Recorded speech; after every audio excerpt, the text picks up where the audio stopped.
Guys, announcement! Hindi daw papasok si ma'am. Yes! Wala kaming gagawin! True! Oh, huwag muna kayo magsaya. May iniwan siya activities. Hala! Magsulat daw tayo ng essay sa yellow pad, back and forth. Essay na naman! Tapos di naman babasahin ni ma'am. Te, yung research natin. Asan na yung bag mo dun?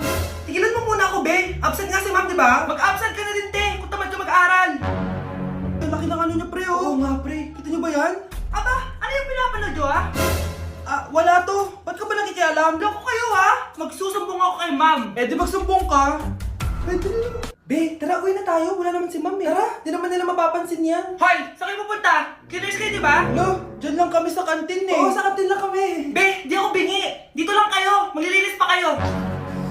Babe, TikTok tayo. Sige, babe. Uy, sana all! Ang hirap naman ng step! Eh di kayo na masaya! Magbe-break din kayo! Dito pa kayo naglandian, ha? Humanda kayo kay ma'am. Good morning, class. Sorry, absent ako kahapon.